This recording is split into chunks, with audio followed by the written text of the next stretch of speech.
Pri volanu imamo veliko problemov sodobne družbe. Vidite, jaz sem že plešast, Matej je vas siv, Iztok, kaj rešuje probleme na svoj način, ampak veste, kaj nas vedno najbolj žre?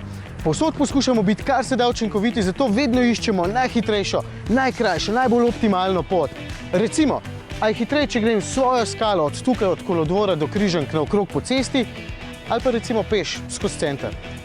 Alo, Ica, povej, Cifra ali Prešeren? Prešeren? Zgubil si. Ja, pa dajno. Ja, ti greš peš. A imaš štoparco? Ja, imam, ja. No daj, 3, 4, zdaj. Pa ne smeš laufati. Ja. Ko sem mi zares ful da laufati, no.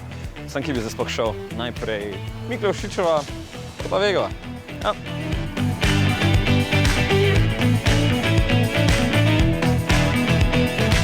Evo, gremo. Zakaj sploh ta prispevek? Recimo, če vas nekdo zapelje do mesta in ga fehtate, če vas lahko še do tja. Kaj pa, če je dejansko hitreje peš? Ali pa, če ste recimo glasbeniki in imate koncert v Križankah, pa razmišljate o taksiju, oziroma greste peš. Tudi manj izpustov je, če se ne vozite ravno do vsakih vrat, ne? Tidam.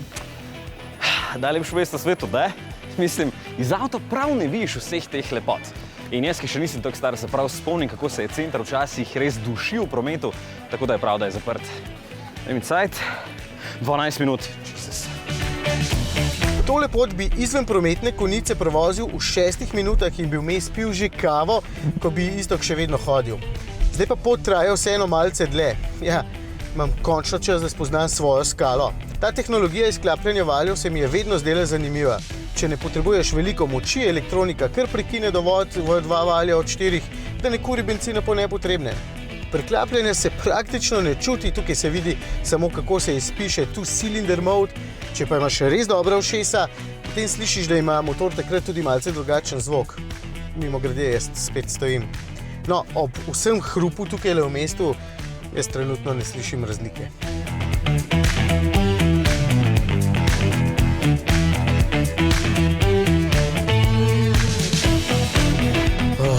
Svetloba, sem se že počutil kot krt.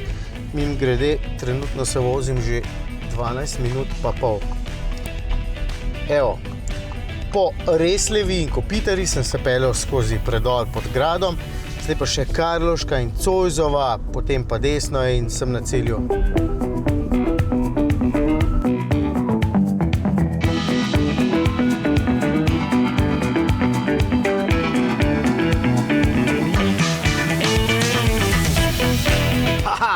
Sem vedel, da bom zmagal.